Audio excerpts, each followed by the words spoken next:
ఇవాళటి ప్రకరణంలో చాలా లోతుగా వస్తున్నారు. బయట నుంచి గర్భగుడిలోకి వస్తున్నట్టుగా దేహములో దేహి అనుభూతిని పొందేటట్టుగా రాజమణమ్మ గారు, సువర్చలమ్మ గారు చెప్పకనే చెప్పినటువంటి విషయం ఏంటంటే స్మరణ. ఓం భూ, ఓం భువః, ఓం స్వః, ఓం మహః, ఓం జనః, ఓం తపః, ఓం సత్యం. వీటి స్మరణ మాత్రమే కాదు, వీటి యొక్క స్మరణతో మనకు ఎటువంటి ఉపయోగము లేదు. కాబట్టి దయానంద సరస్వతి స్మరణ అనేటువంటి శబ్దాన్ని ప్రయోగించలేదు. కాబట్టి అనుభవం, అనుభూతి. భూ అంటే ఏంటి, భువ అంటే ఏంటి, స్వాహ అంటే ఏంటి, మహ అంటే ఏంటి, ఈ యొక్క అనుభవం మన ఈ శరీరంలో మనకు ఏ రకంగా కలుగుతుంది? ఇంద్రియాల వాడు ఇంద్రుడు ఆత్మ. సువర్చలమ్మ గారు విప్పడానికి ప్రయత్నం చేస్తూ విప్పలేకపోతున్నటువంటి రహస్యం ఏంటంటే, ఇంద్రియాల వాడు ఇంద్రుడు ఆత్మ అయినప్పుడు ఈ దేహము నాది, ఈ వాహనం నాది, ఈ సంపద నాది, ఈ ఇల్లు నాది, ఈ భార్య నాది, ఈ భర్త నావాడు, ఈ పిల్లలు నా వాళ్ళు అనేటువంటి భావం ఇంద్రియాల వెంటబడిపోవడం,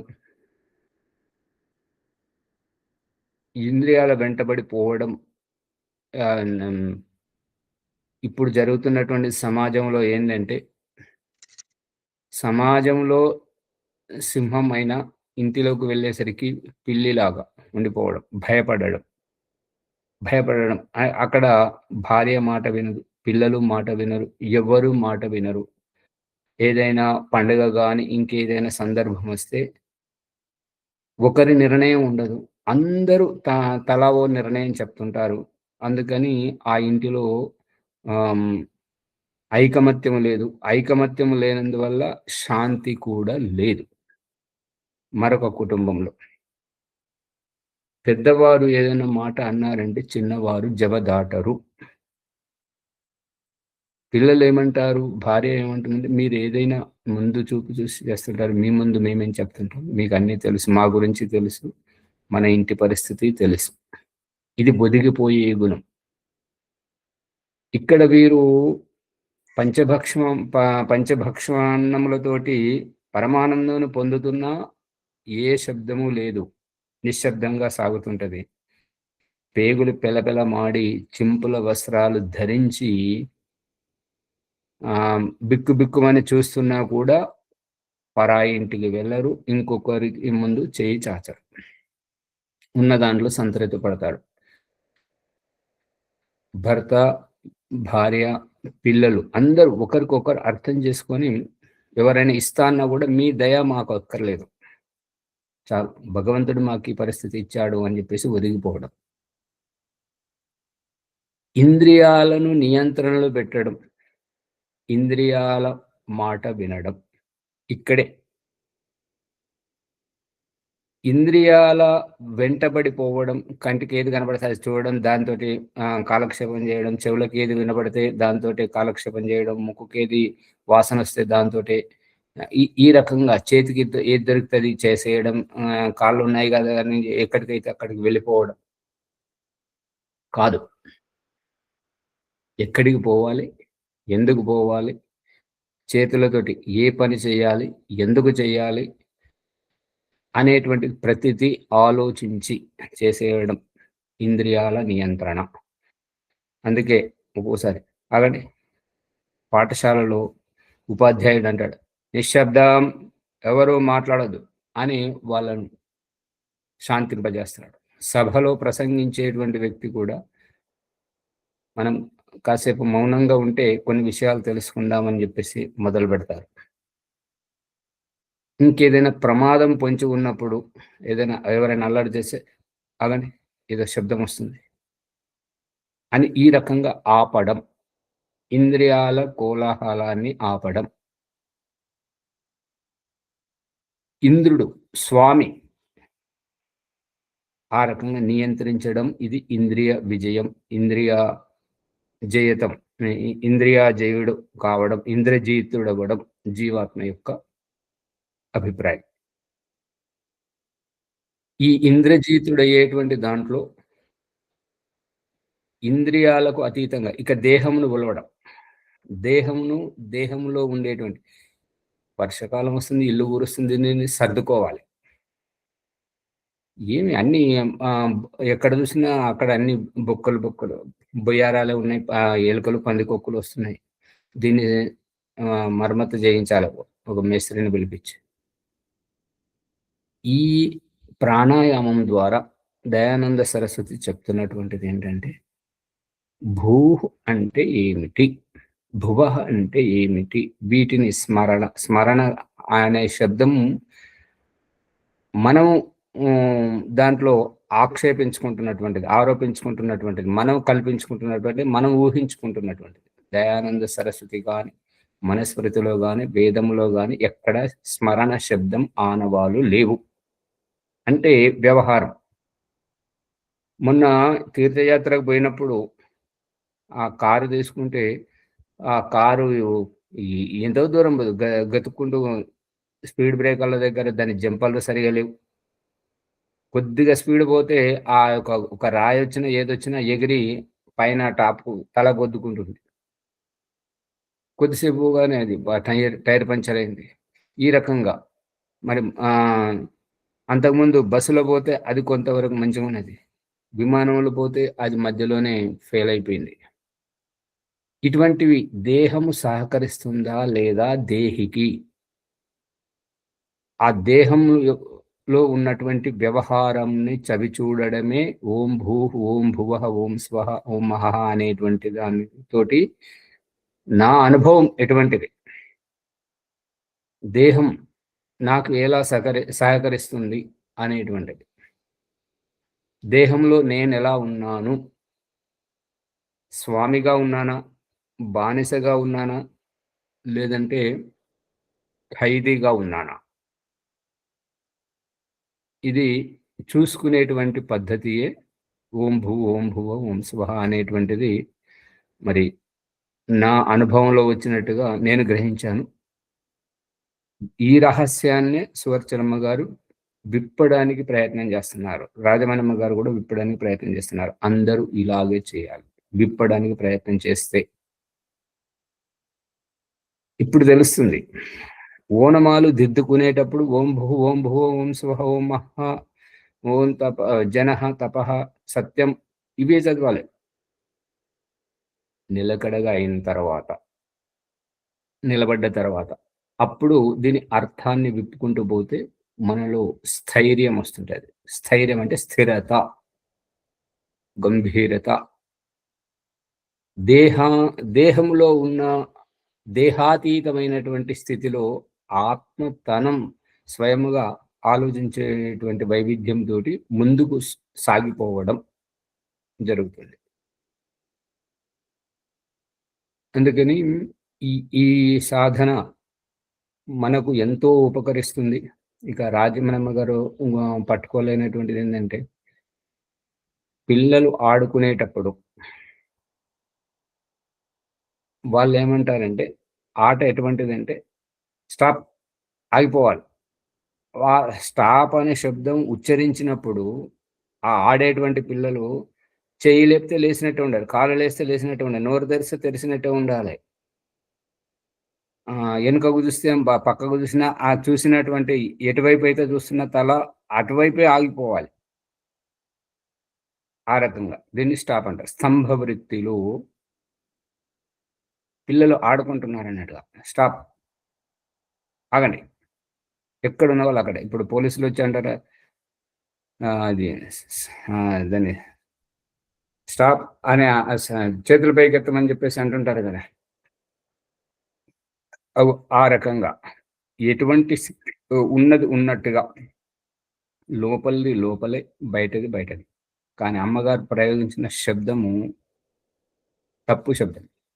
స్తంభం లాగా అండి. స్తంభం కాదమ్మ గారు. స్తంభం అంటే మళ్ళీ మీరు నేర్పించినటువంటి వాళ్ళు ఈ ప్రాణాయామం చేస్తే స్తంభం అని చెప్పింది రాజమణి గారు. ఎక్కడ స్తంభం ఉన్నది అని చెప్పేసి వాళ్ళకి కనపడదు.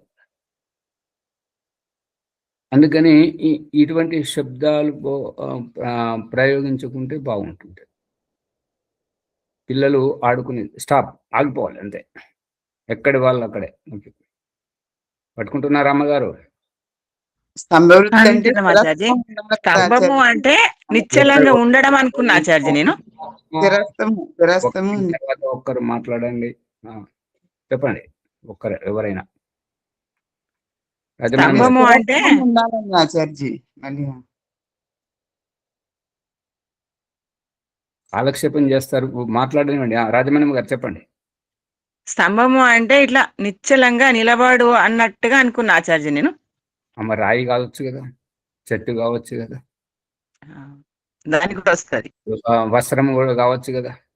అవును, ఏదైనా కావచ్చు.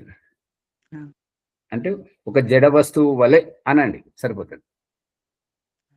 సరే ఆచార్య. వరలక్ష్మి గారు చెప్పండి. స్థిరత్వము మనకే మనిషికే కదా ఉంటది ఆచార్జీ, అందుకని స్థిరత్వం వస్తుంది స్తంభ వృత్తిలోనని నాకు అర్థమా. సరే, విజయదుర్గమ్మ గారు.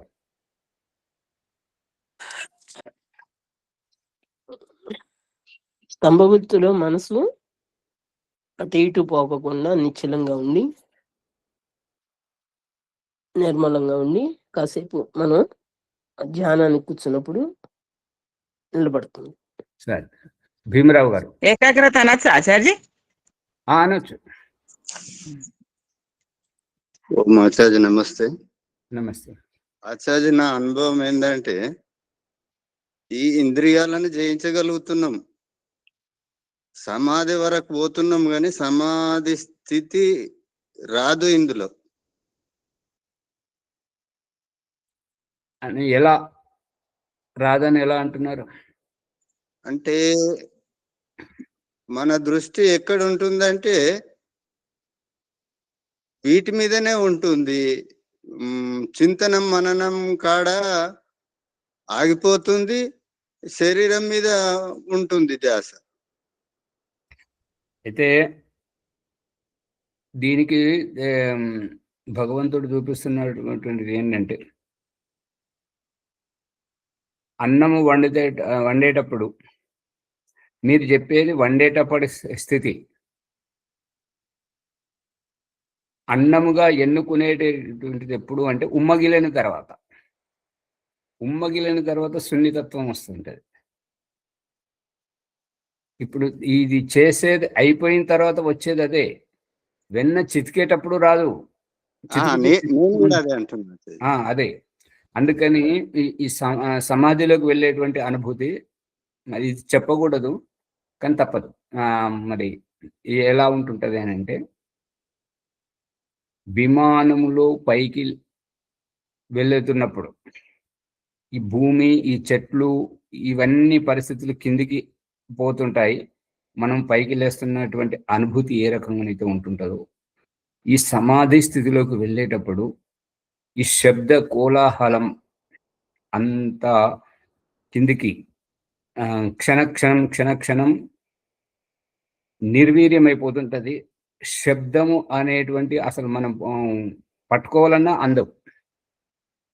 ఈ పరిస్థితి ఎలా ఉంటుంటది అని అంటే, సొరంగంలో పోతున్నటువంటి వ్యక్తికి ఏ రకంగా ఉంటుందో ఆ అనుభూతి కలుగుతుంటది.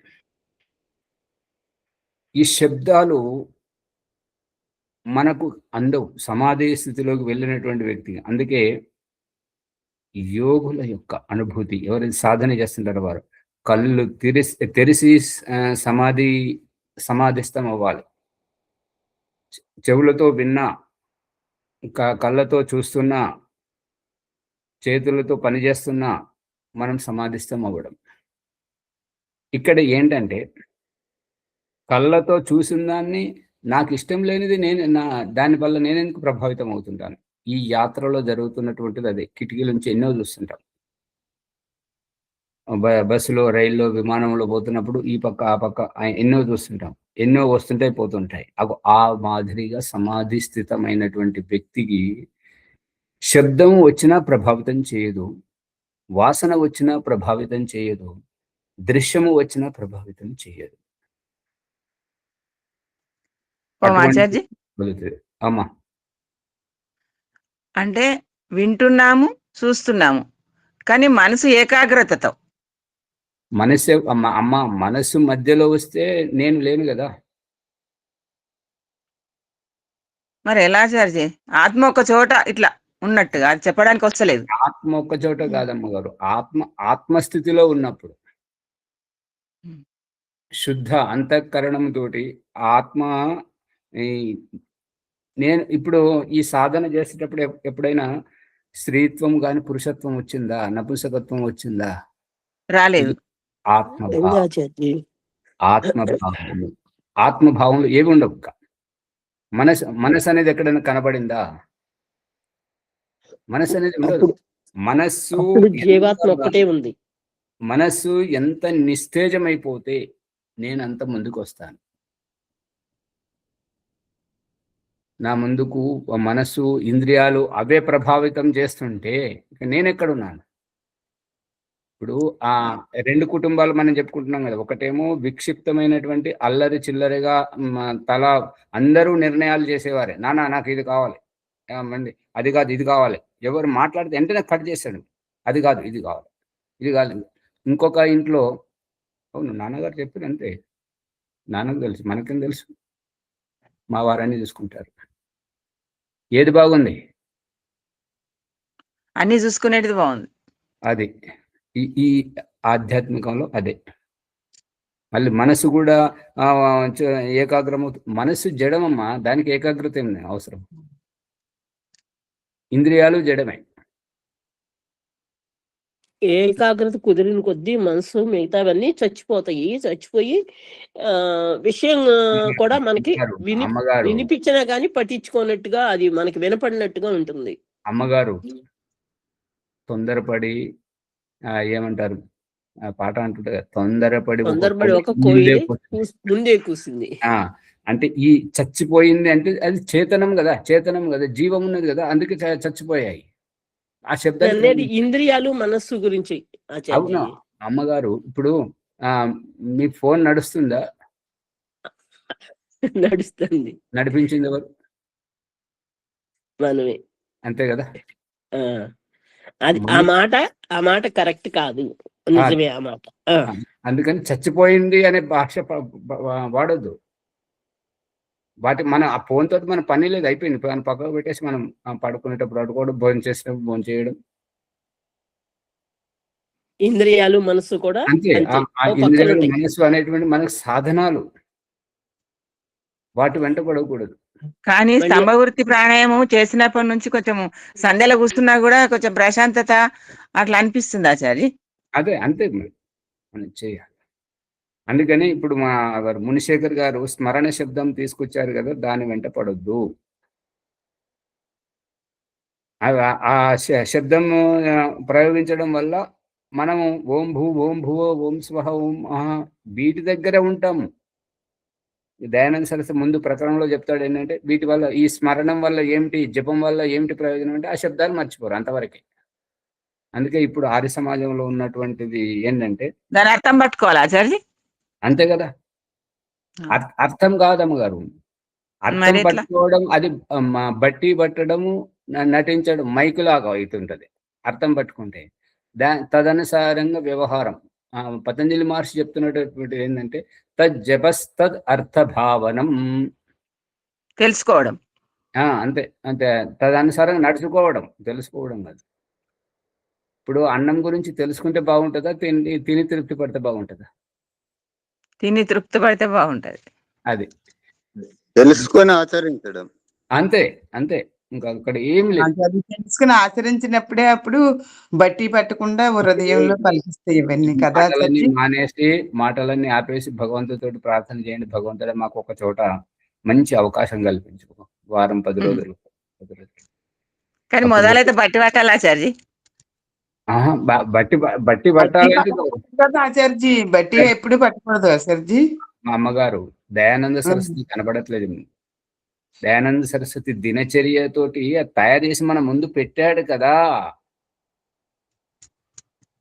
ఆ దారిలో రమ్మని చెప్పేసి. ఇంక మళ్ళీ బట్టి పట్టడం ఏముంది, అది చేస్తే మనకు ఈ అర్థం తెలియనప్పుడు, ఈ అంతరార్థం తెలియజేయనప్పుడు మనం అదే అనుకొని చేశాం కదా, అది చేసుకొని ఇక్కడికి రావాలి, ఓనమాలు దిద్దుకొని తరగతిలోకి రావాలమ్మ గారు. అవునా మీరు చెప్పేది ఆ బట్టి పట్టడం అనేటువంటిది ఓనమాలు దిద్దేటువంటి స్థితి, అక్షరాభ్యాసం.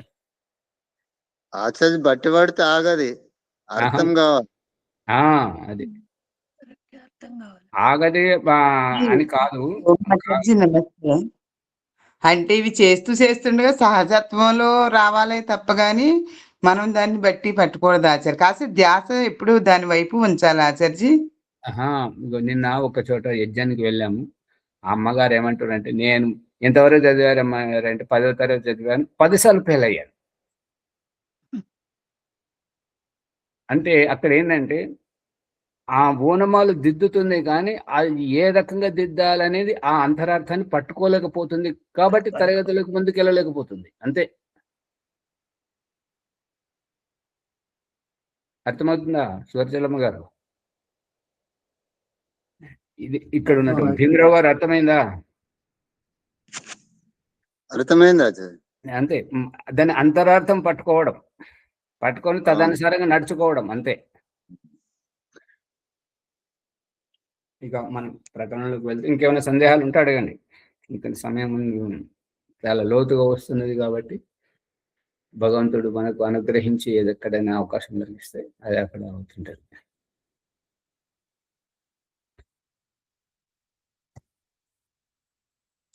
మన ప్రకరణలోకి వెళ్తే సత్యార ప్రకాశం పంచమ సముల్లాసం 111వ పుటలో ఈ ధర్మం యొక్క లక్షణాలను గురించి తెలుసుకుంటున్నాము. మొదటి లక్షణము ధృతి, ధైర్యం. అమ్మగారు నేను మైక్ బంద్ చేస్తే మళ్ళీ ఆన్ చేస్తున్నారు, రాజమణమ్మ గారు శబ్దాలు బయటకు వస్తాయి. ధృతి ఎల్లప్పుడూ ధైర్యముతో ఉండుట. రెండవది క్షమ, నిందాస్తుతులు, మానాపమానములు, హాని లాభములు, మున్నగు దుఃఖ ద్వంద్వము అంటే వైపరీత్యము, విపరీత పరిస్థితులలో సహనశీలుడై ఉండుట. ఇక్కడ ఏమంటే క్షమ అనేటువంటిది ఎవరైనా ఉద్ధృతంగా ఉన్నప్పుడు, ఆవేశపడుతున్నప్పుడు, వారి అజ్ఞానానికి సరే ఏంటంటే సమయం వచ్చినప్పుడు నీకే తెలుస్తుంది అని చెప్పేసి వారిని క్షమించి వదిలేయడం. ఇక ఆవేశపరులు వారికి తగినటువంటి దండన, ప్రతిక్రియ వ్యక్తం చేస్తుంటారు. క్షమ అనే దాంట్లో ప్రతిక్రియ వ్యక్తం చేయకుండుట, సహనం కలిగి ఉండుట.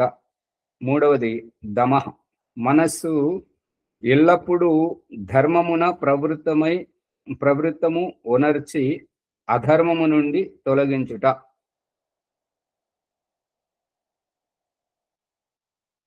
ఇప్పుడు ఇది ఎట్లా అనిపిస్తున్నది? ఈ పిల్లలు తాగుబోతూ అలవాటు అయిపోయారు, చిన్న చిన్న దొంగతనాలు చేస్తున్నారు, వాళ్ళను సక్రమైన మార్గంలో పెట్టాలి అంటే ఏమన్నట్టు? మనము వేరు, వారు వేరు. మన ఆలోచన విధానం, వారి ఆలోచన విధానం వేరు కాబట్టి వారు స్వతంత్రంగా తప్పు చేస్తున్నారు కాబట్టి దారిలో పెట్టాలి. ఇక్కడ మనసును జడమని మనం తెలుసుకుంటున్నప్పుడు మళ్ళీ సత్యార ప్రకాశం, ఇదే సత్యార ప్రకాశం 8వ సమల్లాసం పరమాణు నిర్మాణం, ఆ సృష్టి ప్రకరణంలో సత్వ రజస్తమసాం సామ్యావస్థ ప్రకృతి మహాన్ మహతోర్ అహంకారాత్ పంచ తన్మాత్రాణి ఉభయమింద్రియం మనః, ఇంతవరకు జడం, ఆ తర్వాత పురుష జీవాత్మ.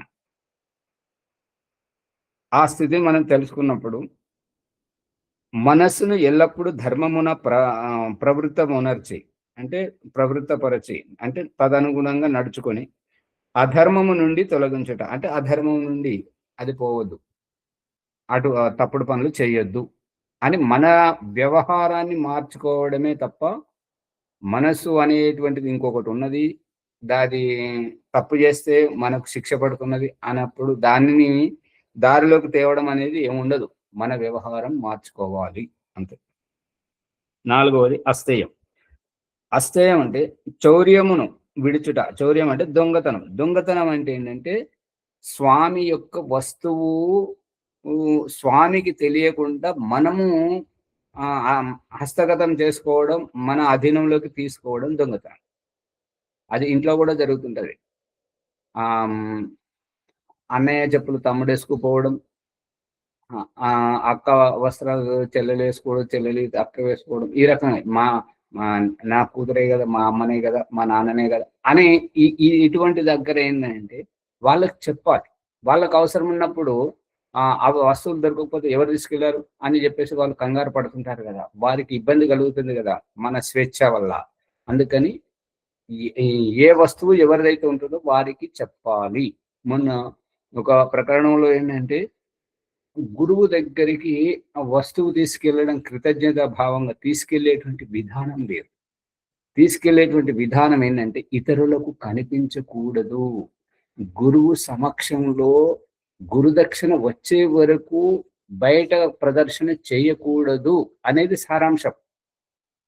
వారు తీసుకుపోయే విధానం ఏంటంటే తనదే అన్నట్టుగా ఇట్లా ఎత్తుకొని తీసుకుపోతున్నాను అనేది వారు ప్రదర్శన చేశారు. అలా చేయకూడదు. అది రహస్యం, గుప్తం. గురువు దగ్గర నుండి మన దగ్గరికి వచ్చేటువంటి విద్య కూడా రహస్యం, అది బయటకు కనపడదు. మన కృతజ్ఞతా భావం కూడా బయట ప్రదర్శన చెయ్యకూడదు. అందుకని ఇవి గురువుకు అర్థం కావాలి. మా గురువు ద్రవ్యంతో తృప్తి పడేటువంటి గురువే కాదు.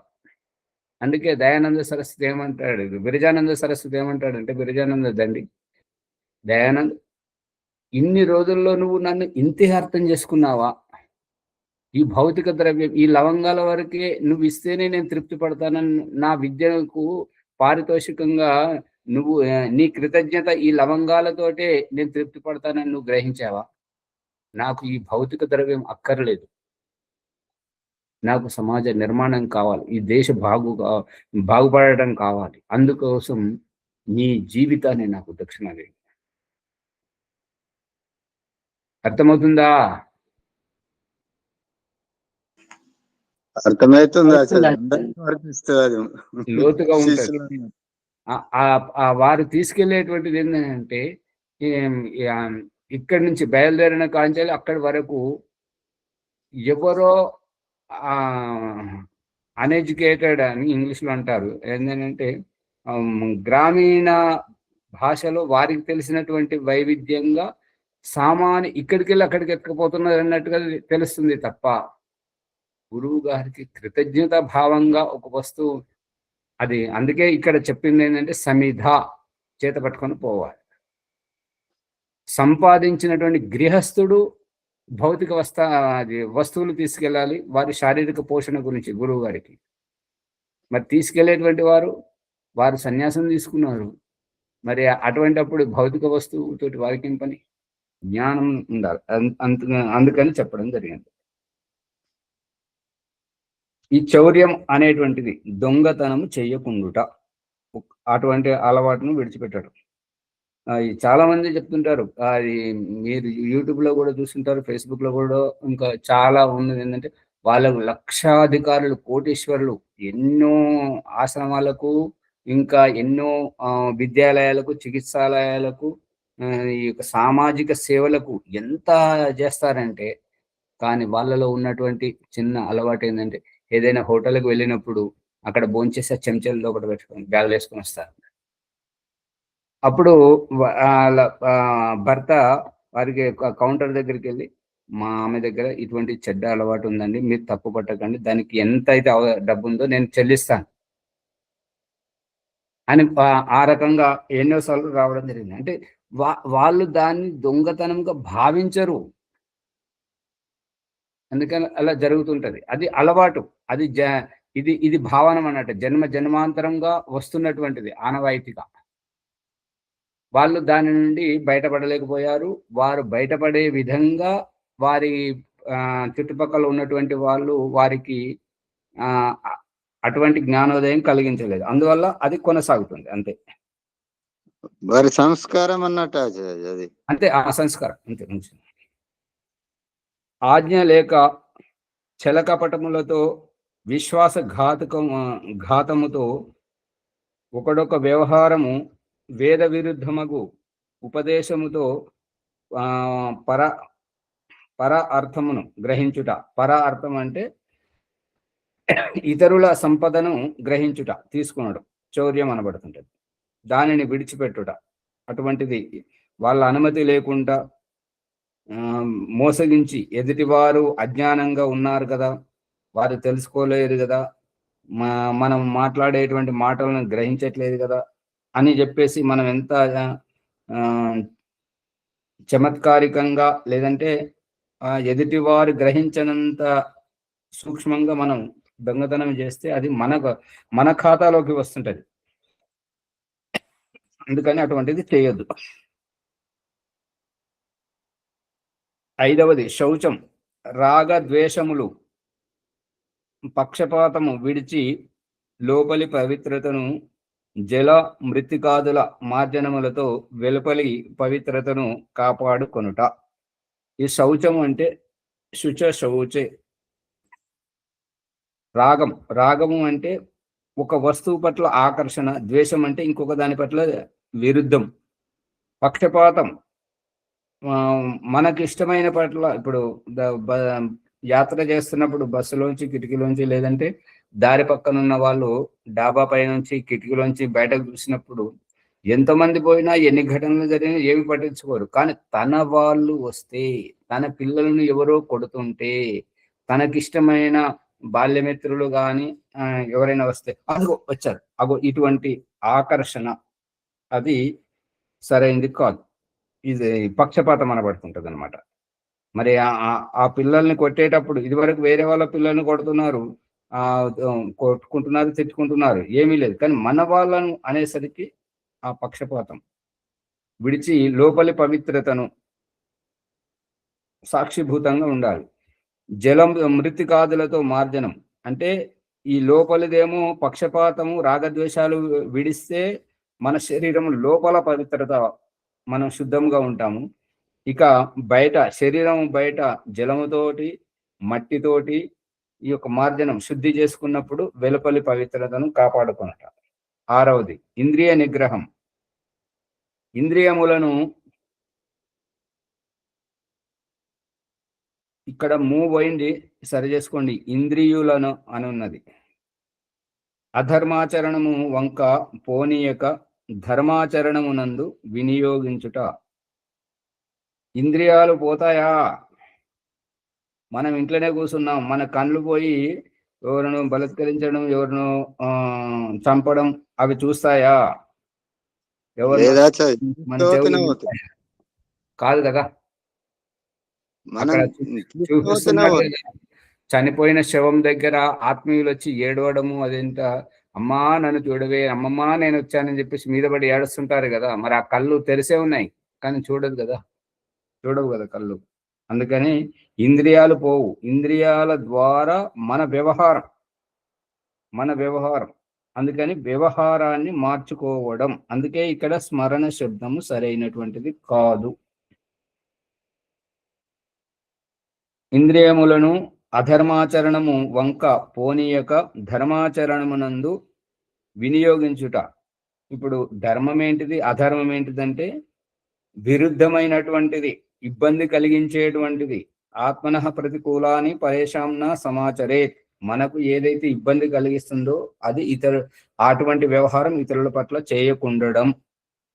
ఏదైతే మనకు గొప్పగా ఉంటుందో, మనకు మంచి అనిపిస్తుంటుందో అటువంటి వ్యవహారమే ఇతరుల పట్ల చేయడం ధర్మం. మనకు బాధ కలిగించేది ఇతరుల పట్ల చేస్తే అదే అధర్మం. 7వది ధీహి. ధీహి అంటే దీనికి బుద్ధి అనే అర్థం వస్తుంటుంటది, ధైర్యం అనే అర్థం వస్తుంటుంటది. అని గాయత్రి మంత్రంలో ధియో యోనః ప్రచోదయాత్, ధీమహి, ధియో, ఈ ధీ అనేదానికి బుద్ధి అనే అర్థం వస్తుంటది. మాదక ద్రవ్యములను, బుద్ధినాశకములగు ఇతర పదార్థములను, దుష్టుల సాంగత్యమును, ఆలస్య ప్రమాదము వంటి దోషములను విడిచి శ్రేష్ఠ పదార్థములను సేవించుట, సజ్జన సాంగత్యము చేయుట, యోగాభ్యాసముచే బుద్ధిని పెంచుట. ఇదంతా వ్యావహారికం కనిపిస్తుందా లేదంటే బట్టి పట్టేదా రాజమణమ్మ గారు? 8వది. ఆచార్జీ నమస్తే. ఆచార్జీ పట్టి పెట్టడం కాదు ఇది. ఇద్దరు ఎవరికైనా చెప్పేటప్పుడు ఓం ఆచార్జీ నాకు చిన్న సమాధానం చెప్పండి ఆచార్జీ. అంటే తాగటం తప్పులేదు, తప్పు కొంచెం తాగితే తప్పు ఉండదని ప్రశ్న వేస్తారు ఆచార్య. దానికి సమాధానం చెప్పండి ఆచార్జీ. ఇప్పుడు ఇప్పుడు ఈ ఆంధ్రలో భాష మాట్లాడతారు ఏంటంటే నేను పుచ్చుకుంటారా అంటారు. ఈ తెలంగాణలో దాని అర్థం ఏమొస్తుందంటే పుచ్చుకోవడం అంటే విషం పుచ్చుకోవడం అనే అర్థం వస్తుంటది. అక్కడ నీళ్ళు మంచి నీళ్ళు పుచ్చుకుంటారా అని అంటుంటారు. పుచ్చుకోవడం అనే శబ్దం కాదు. పుచ్చుకోవడం అనేటువంటిది జీవితం నాశనం చేసేది. విషము వారి పరమానంద శిష్యుల కథలో దాంట్లో ఉంటుంటది. ఒరే ఆ గురువు తిడతాడనమాట. పరమానందయ్య గారు ఏమని తిడతాడంటే, అరే మీరు మీ బతికెందుకు రా, మీరు పడి చావండి అంట. అంటే చావడం అంటే ఎలా అంటే విషం తింటే వస్తారా అని. అంటే విషం, అరే అమ్మగారు ఇంత విషం చేశారా అంటే ఆ అమ్మగారు చేస్తుందంటే సున్నుండలు చేస్తారనమాట. పెళ్లివారు వస్తున్నారు కాబట్టి వారి కోసం సున్నుండలు చేస్తుంటారు. అయితే అది చేసేటప్పుడు ఇతను అక్కడికి వెళ్ళిపోతుంటాడు. ఏంటమ్మా చేస్తున్నారంటే వీళ్ళకి లడ్డూలు అని చెప్తే అన్ని తినేస్తారు. అందుకని ఆమె ఏం చెప్తుందంటే ఇది విషం అని చెప్తుంటుంది అనమాట. అందుకే ఇక గురువు తిట్టినప్పుడు ఏమంటుందంటే అమ్మగారు ఇంత విషం చేశారు రా అక్కడ పెట్టారని చెప్పేసి తెచ్చుకొని తింటుంటారు అన్నట్టు. అర్థమవుతుందా? వరలక్ష్మి అమ్మగారు ఆ విషం ఇంత తిన్నా ఇంత అది సూది మొనతోటి అంటించుకున్న. ఇప్పుడు వీళ్ళు పరీక్షణ చేస్తుంటారు ఏంటంటే పాము విషం రుచి ఎలా ఉంటది, అది నాలుక మీద పెట్టుకొని ఇట్లా సూది మొనతోటి ఇలా పెట్టుకుంటే దాని రుచి అది ఘాతకం కదా. కొంత అయినా సరే ఎక్కువైనా సరే ప్రాణం పోయేదే కదా.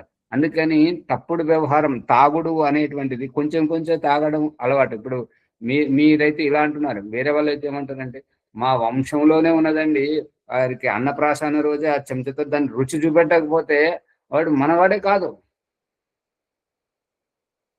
అటువంటి అంటారు వాళ్ళు అంటుంటారు అన్నట్టు. అది సరైంది కాదు. రాజమణమ్మ గారు చెప్పండి.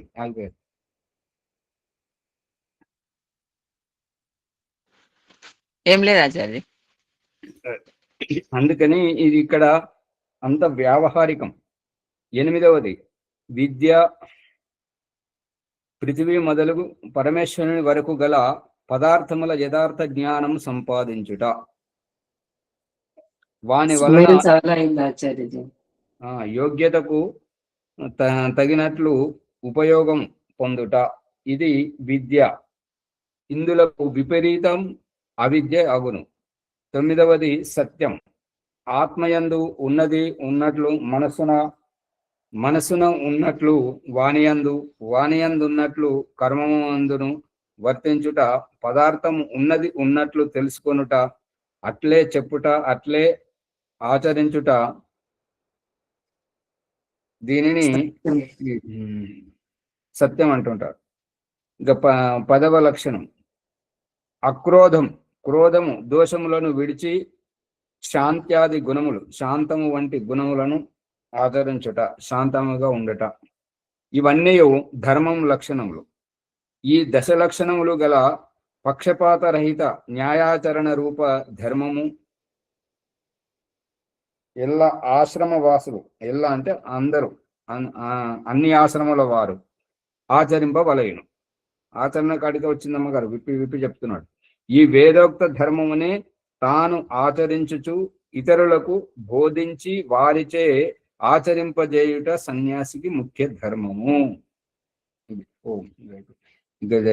ప్రకరణం అయిపోతుంది ఇప్పటి నుంచి. అనేన విధిన సర్వాం త్యక్త్వా సంగాన్ శనైః సర్వం ద్వంద్వ వినిర్ముక్తో బ్రాహ్మణేవ అవతిష్టతే. మనసుంటుంది. ఇట్లే నెమ్మది సర్వసంగ దోషములు అంటే ఎవరి సాంగత్యంలో ఏ దోషములు వస్తుంటాయో ఆ రకంగా అందరి సాంగత్యములతో వచ్చేటువంటి దోషములను విడిచిపెట్టి హర్షశోకము వంటి సర్వద్వంద్వముల నుండి ముక్తుడై సన్యాసి బ్రహ్మమునందు అవస్థితుడు అంటే తటస్థమగును. సన్యాసులకు ముఖ్య కర్మ ఇదే ముఖ్య కర్మ. గృహస్థాది ఆశ్రమముల వారికి సర్వ వ్యవహారముల సత్య నిశ్చయమును తెలిపి అధర్మ వ్యవహారముల నుండి విడిపించి సర్వ సంశయములను ఛేదించి సత్య ధర్మయుక్త వ్యవహారములందు ప్రవృత్తులను చేయవలయును. ఇంకేమన్నా రేపు తెలుసుకుందాం. ముందు తీసుకెళ్తారా? సమయం సరే.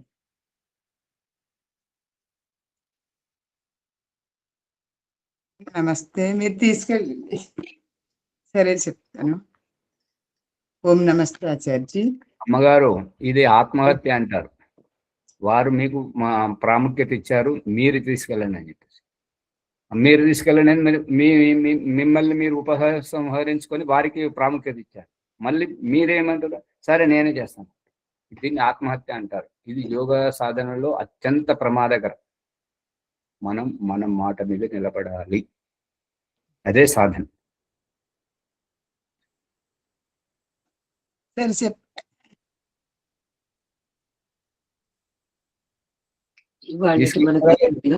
ఎవరు నడిపిస్తున్నారు? ముందు పోండి. అదే నేనే చెప్తున్నాను. నమస్తే ఆచార్య. ఇవాళ మన తరగతిలో సత్సంగంలో ముందు మన యొక్క ప్రాణాయామంతో ఎలా దాన్ని జీవాత్మ సద్వినియోగపరుచుకోవాలన్నటువంటి అంతరార్థాన్ని ఎంతో గొప్పగా ఆచార్య చెప్పారు. దాన్ని గ్రహించాలి. మరియు ఈ సన్యాసి యొక్క తన అభిప్రాయం ఏంటంటే గృహస్థుల దగ్గరికి వెళ్ళాలి, వాళ్ళకి కావాల్సినటువంటి విషయాలు చెప్పాలి, తప్పు చేస్తున్నప్పుడు అది కాదు అనేది, ఈ విధంగా చేయాలనేది వారితో అనుసరింపు చేయటం. ఎవరు ఏ ఆశ్రమంలో ఉన్నా కూడా వారి యొక్క ధర్మ కర్తవ్యాలను గుర్తుపెట్టుకొని దాని ప్రకారముగా నడుచుకోవటం. తర్వాత ఈ 10 లక్షణాలు 10 ఆచరించాల్సిందే. ఏమిటి అంటే ధృతి, క్షమ, అంటే అందరినీ ఫస్ట్ ధైర్యంతో ఉండాలి, ఆ తర్వాత ఎదుటి వారిని క్షమించాలి. వ్యాఖ్యానం చేయకండి, ముందుకు. ఇవన్నీ కూడా దీంట్లో చాలా మంచి విషయాలు ఉన్నాయి, మనం గ్రహించవలసినవి. కాబట్టి అందరం ఈ వీడియోని మరోసారి వినాలి, దాంట్లో అర్థాన్ని గ్రహించాలి, లైక్ చేయాలి, షేర్ చేయాలి, సబ్స్క్రైబ్ చేయాలని కోరుకుంటున్నాను. ఈ విషయాలన్నీ తెలియజేసిన ఆచార్యకు మరీ ధన్యవాదాలు తెలియజేస్తూ, ఇవాళ సంఖ్య ఎవరితోనండి? మరి సంఖ్య చేయించేది ఎవరు? పుష్పమ్మ గారు చేయించండి. పుష్పమ్మ గారు. ఓం నమస్తే ఆచార్య. సర్వభ్యో నమో నమః. నమస్తే. అథ వైదిక సంధ్య బ్రహ్మయజ్ఞము. ఓం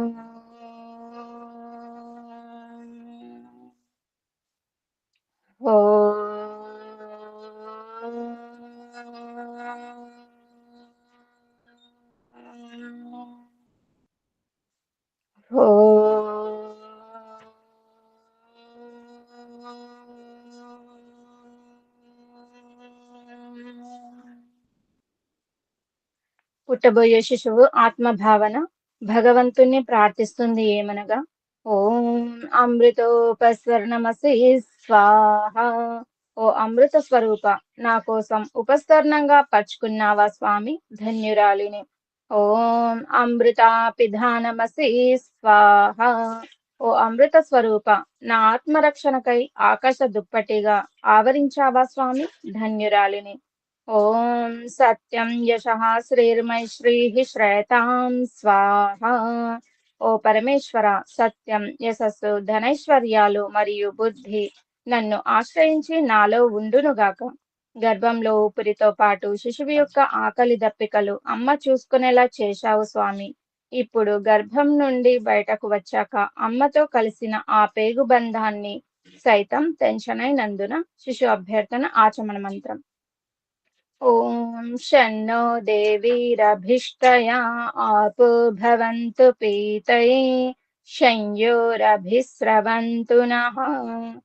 యజుర్వేదంలోనిది ఈ మంత్రం 36వ అధ్యాయం 12వ మంత్రం. దీని అర్థం, ఓ దివ్య స్వరూప, ఇష్టపూర్వకంగా సేవించ యోగ్య జలస్రావములను నాకు అందుబాటులో స్రవింపజేయుము స్వామి. ఈశ్వరోవాచ తథాస్తు. అదిగో అమ్మ దగ్గరికి వెళ్ళి కమ్మని స్తన్యపానం చేయుము. జీవాత్మ, ఓ పరమేశ్వర, నాకు తల్లి, తండ్రి మరియు ఆత్మీయుల సాన్నిధ్యపు పునర్జన్మను ప్రసాదించుము స్వామి. ఈశ్వరోవాచ తథాస్తు. స్వర్గసుఖాన్ని ఏవగించి అసంతృప్తితో పోతున్నావు. ఆ జరామరణ అసంతృప్తి దుఃఖ జన్మలలో ఒంటరిగా ఉండలేవు. కాబట్టి ఈ ఇంద్రియాల కాలక్షేపం నీకు ఊరట కల్పించునుగాక. అత ఇంద్రియ స్పర్శ మంత్రములు. అక్రియ ధ్యానం. ఈ అక్రియ ధ్యానం అంటే ఏదైనా పని మీద కోరిక కలిగి చేయటం, ఆ పని చేసిన తర్వాత సంతృప్తి చెందటం. ఓం వాక్ వాక్, ఏదైనా మాట్లాడాలి, చెప్పాలని మాట్లాడే వరకు, చెప్పే వరకు అసంతృప్తి, మాట్లాడిన తర్వాత, చెప్పిన తర్వాత ఒక సంతృప్తికర ప్రశాంతత. అలాగే ఏదైనా పదార్థం చూడగానే తినాలి, తాగాలి అనే కోరిక, తిన్న తర్వాత, తాగిన తర్వాత సంతృప్తి చెందటం. ఇషేత్వోర్జత్వ యజుర్వేదంలోనిది 1వ అధ్యాయం 1వ మంత్రం. భక్ష అవివేక బుద్ధితో హానికర పదార్థ సేవన అనారోగ్యం, మృత్యు, దుఃఖం, అసంతృప్తి దశ. మరియు వివేక బుద్ధి పూర్వక మోక్షానంద మార్గం సంతృప్తికర జీవితం. ఓం ప్రాణ. పీల్చుకున్న శ్వాసను వదలాలని వదలడం, వదిలిన తర్వాత మళ్ళీ పీల్చాలని అసంతృప్తి, పీల్చుకున్న తర్వాత సంతృప్తి. ప్రాణ, అపాన, వ్యాన, సమాన, ఉదాన, నాగ, కూర్మ, దేవదత్త, త్రికల, ధనుంజయ. ఈ దశ ప్రాణముల ద్వారా ఆత్మ జీవం పోసుకొని జీవాత్మ అనబడుతుంది. అంటే దేహంలో ఇవే ప్రాణముల ద్వారా జీవాత్మ సక్రియంగా ఉంటుంది. ఓం చక్షు. ఇదేంటి, అదేంటి, ఇందులో ఏముంది, అందులో ఏముందని ప్రతిదీ చూడాలని అసంతృప్తి జీవితం. చూసిన తర్వాత సంతృప్తి చెందటం. ఓం శ్రోత్రం. ఇది, అది, ఏదో వినాలని తాపత్రయం. విన్న తర్వాత సంతృప్తి చెందటం. ఓం నాభిర్మే చిత్తం విజ్ఞానం. యజుర్వేదంలోనిది 20వ అధ్యాయం 9వ మంత్రం. ప్రారబ్ధ బుద్ధి జన్మకు భౌతికంగా నన్ను ఒకవైపు దిగజారుస్తుంటే, మరొక వైపు ఈ మానవ జన్మలో పూజ, జపం, ఉపాసన, ధ్యానం అనే సందర్భాల పేరుతో పూజారి ఆచార్యుల ద్వారా నన్ను మెప్పించి నీ చెంతకు రప్పించుకోవడం చూస్తే మాటలు రావట్లేదు స్వామి. ఓం హృదయం మూర్ధానమస్య సంసివ్యాథర్వ హృదయం చయత్. అథర్వ వేదంలోనిది 10వ కాండం 2వ సూక్తం 26వ మంత్రం. ఓ జగదీశ్వర, నీవు మా హృదయాలలోనే ఉంటూ మేము ఏదైనా తప్పులు చేస్తే భయంగాను, మంచి పనులు చేస్తే ప్రోత్సాహకంగాను ఇలా హెచ్చరిస్తూ ప్రేరణ కల్పిస్తావు స్వామి. ధన్యురాలిని. ఓం కంఠః అంసగ్రీవాశ్చ శ్రోణి. యజుర్వేదంలోనిది 20వ అధ్యాయం 8వ మంత్రం. మణిహారం వలె అలంకృత 2 కంఠ ఎముకల మధ్యస్థానం అన్నపానీయ శ్రావముల ఆవాగమన మరియు భావ వ్యక్తీకరణ అవయవ సాధనాన్ని తెలుసుకోవడం. ఓం శిరః మస్తిష్కాద్ ఊర్ధ్వః ప్రైరయత్ పవమానో అధిశీర్షతః. అథర్వ వేదంలోనిది 10వ కాండం 2వ సూక్తం 26వ మంత్రం. మస్తిష్కానికంటే పైకి, అక్కడికి ప్రాణవాయువును ప్రేరేపిస్తూ ఎక్కించు. అంటే ప్రారబ్ధాన్ని తెలుసుకొని ప్రారబ్ధ శుద్ధి కొరకు ప్రయత్నం చేయటం. ఓం బాహుభ్యాం యశోబలం. బాహుమే బలమింద్రియం. యజుర్వేదంలోనిది 20వ అధ్యాయం 7వ మంత్రం. అంటే బాహుభుజములు బలవర్ధకంగా ఉండునుగాక. ఓం కరతల కరపృష్ఠే మోదాహ ప్రమోద అంగుళీరంగాని మిత్రం మే సహః. యజుర్వేదంలోనిది 20వ అధ్యాయం 6వ మంత్రం. హస్తౌ మే కర్మ వీర్యం. ఈ మంత్రం కూడా యజుర్వేదంలోనిది 20వ అధ్యాయం 7వ మంత్రం.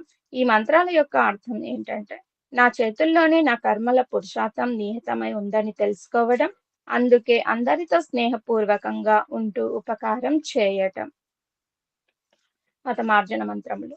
ఓం భూః పునాతు శిరసి, ఓం భువః పునాతు నేత్రయోః, ఓం స్వః పునాతు కంఠే, ఓం మహః పునాతు హృదయే, ఓం జనః పునాతు నాభ్యాం, ఓం తపః పునాతు పాదయోః, ఓం సత్యం పునాతు పునః శిరసి, ఓం ఖం బ్రహ్మ పునాతు సర్వత్ర. ప్రాణాయామ మంత్రములు. ఓం భూః, ఓం భువః, ఓం స్వః, ఓం మహః, ఓం జనః, ఓం తపః, ఓం సత్యం. ఆఘమర్షణ మంత్రములు.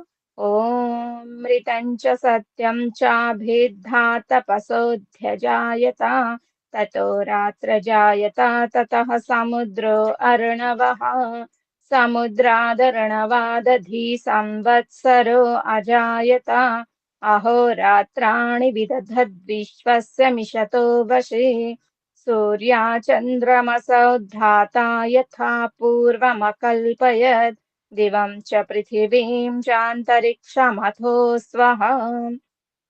ఆచమన మంత్రం. ఓం శన్నో దేవీరభిష్టయా ఆపో భవంతు పీతయే, శంయోరభిస్రవంతు నః. మనసా పరిక్రమ మంత్రములు. ఓం ప్రాచీదికగ్నిరధిపతిరసితో రక్షితాదిత్యా ఇషవః, తేభ్యో నమోధిపతిభ్యో నమో రక్షితృభ్యో నమైషుభ్యో నమయేభ్యో అస్తు. యోస్మాన్ ద్వేష్ట్రియం వయం ద్విష్మస్తం వోజంభే దద్మః, దక్షిణాదిగింద్రోధిపతిస్థిరశ్చిరాజీ రక్షితాపితరైషవః, తేభ్యో నమోధిపతిభ్యో నమో రక్షితృభ్యో నమైషుభ్యో నమయేభ్యో అస్తు. యోస్మాన్ ద్వేష్ట్రియం వయం ద్విష్మస్తం వోజంభే దద్మః. ప్రతీచేదిగ్వరుణోధిపతిః ప్రిదాको రక్షితాన్నమిషవః, తేభ్యో నమోధిపతిభ్యో నమో రక్షితృభ్యో నమైషుభ్యో నమయేభ్యో అస్తు. యోస్మాన్ ద్వేష్ట్రియం వయం ద్విష్మస్తం వోజంభే దద్మః. ఉదీచేదిక్ సోమోధిపతిః స్వజో రక్షితా శనిరిషవః, తేభ్యో నమోధిపతిభ్యో నమో రక్షితృభ్యో నమైషుభ్యో నమయేభ్యో అస్తు. యోస్మాన్ ద్వేష్ట్రియం వయం ద్విష్మస్తం వోజంభే దద్మః. ధ్రువాదిగ్విష్ణురధిపతిః కల్మాషగ్రీవో రక్షితా వీరుధైషవః, తేభ్యో నమోధిపతిభ్యో నమో రక్షితృభ్యో నమైషుభ్యో నమయేభ్యో అస్తు. యోస్మాన్ ద్వేష్ట్రియం వయం ద్విష్మస్తం వోజంభే దద్మః. ఊర్ధ్వాదిగ్బృహస్పతిరధిపతిః శ్వేత్రో రక్షితా వర్షమిషవః, తేభ్యో నమోధిపతిభ్యో నమో రక్షితృభ్యో నమైషుభ్యో నమయేభ్యో అస్తు. యోస్మాన్ ద్వేష్ట్రియం వయం ద్విష్మస్తం వోజంభే దద్మః. ఉపస్థాన మంత్రములు. జాతవేదసే సునవామ సోమమరాతీయతో నిదహాతి వేదః, సనః పర్షదతి దుర్గాణి విశ్వానావేవ సింధుం దురితాత్యగ్నిః. చిత్రం దేవానాముదగాదనీకం చక్షుర్మిత్రస్య వరుణస్యాగ్నేః, ఆప్రాద్యా వా పృథివీ అంతరిక్షం సూర్య ఆత్మా జగతస్తస్తుషశ్చ. ఉదుత్యం జాతవేదసం దేవం వహంతి కేతవః, దృశే విశ్వాయ సూర్యం ఉద్వయం తమసస్పరిస్వః పశ్యంత ఉత్తరం. దేవం దేవత్రా సూర్యమగన్మజ్యోతిరుత్తమం. ప్రాయశ్చిత్త మంత్రం. తచ్చక్షుర్దేవహితం పురస్తాత్ శుక్రముచ్చరత్, పశ్యేమ శరదః శతం జీవేమ శరదః శతం శృణుయామ శరదః శతం ప్రబ్రవామ శరదః శతం అదీనాశ్చామ శరదః శతం భూయశ్చ శరదః శతాత్. ఆచమన మంత్రం. ఓం షణ్ణో దేవీరభిష్టయా ఆపో భవంతు పీతై శంయోరభిస్రవంతు నః. గాయత్రి మంత్రం. ఓం భూర్భువః స్వః తత్సవితుర్వరేణ్యం భర్గో దేవస్య ధీమహి ధియో యో నః ప్రచోదయాత్. సమర్పణ భావం. ఓ పరమేశ్వర, దయానిధి, మీ కృప వల్ల జపోపాసనాది శుభకర్మములను చేసిన మేము ధర్మ అర్థ కామ మోక్షముల సిద్ధిని సత్వరముగా ప్రాప్తించుకునేటట్లు అనుగ్రహింపుము స్వామి. నమస్కార మంత్రం. ఓం నమః శంభవాయ చ మయో భవాయ చ నమః శంకరాయ చ మయస్కరాయ చ నమః శివాయ చ శివతరాయ చ. ఆచమన మంత్రం. ఓం షణ్ణో దేవీరభిష్టయా ఆపో భవంతు పీతై శంయోరభిస్రవంతు నః. ఓం ఇతి వైదిక సంధ్య పాఠం కూడా చెప్పండి. బ్రహ్మయజ్ఞము పుష్ప అత శాంతి పాఠ. శాంతి అత పాఠం శాంతి నేను పాఠ. చెప్తాను ఆచార్జీ, నాకు అవకాశం ఇవ్వండి. ఓం ఆచార్జీ. అట్లా అట్లా అడగకూడదు కూడా వరలక్ష్మి గారు, చెప్పకూడదు. కానీ సరే. ధన్యవాదాలు. చెప్పండి చెప్పండి అమ్మగారు. ఓం దౌ శాంతి అంతరిక్షగం శాంతి పృథివీ శాంతి ఆపః శాంతి ఓషధయా శాంతి వనస్పతయా శాంతిరిష్వే దేవాః శాంతి బ్రహ్మ శాంతి సర్వగం శాంతి శాంతిరేవ శాంతి సామా శాంతిరేది. ఓం శాంతి శాంతి శాంతి. ఆచార్య గారికి ధన్యవాదాలు. మనకి వేళ చక్కగా ఏదైతే మనం ఆచరించాలో, గృహస్థంలో ఎలా అయితే పిల్లలందరూ తల్లిదండ్రుల మాట ఎలాగే వినరో, విన్న దగ్గర ఎలా ఉంటుందో అలాగే ఈ ఇంద్రియాలతోటి మనకు సంబంధం ఉంది. అలాగే ఈ జనన మరణ భూహు అంటే అర్థం గురించి ఆచార్య గారు బాగా వివరించారు.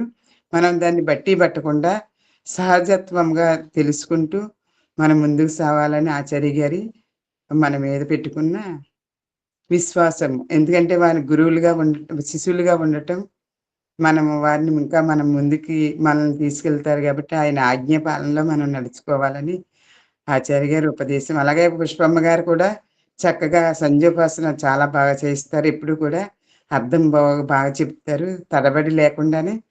అందుకు ఆవిడకి కూడా ధన్యవాదాలు. నమస్తే ఆచార్య. ఈ అవకాశం ఇచ్చినటువంటి ఆచార్య గారికి నమస్తే, సుశ్రమ గారికి అందరికీ నమస్తే, ధన్యవాదాలు. ఓం నమస్తే ఆచార్య సర్వేభ్యో నమః. పుష్పమ్మ గారు, ధన్యవాదాలమ్మా. పుష్పమ్మ గారు, నమస్తే. మంత్రం చదివేటువంటి పద్ధతి బాగాలేదు. మేము ఎప్పటి నుండో చెప్పాలనుకున్నా చెప్తాను.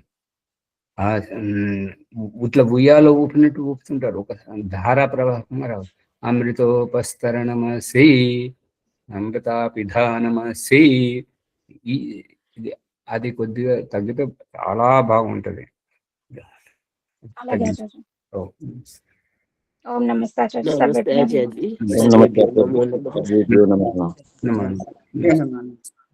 ఆచార్య. నమస్తే నమస్తే.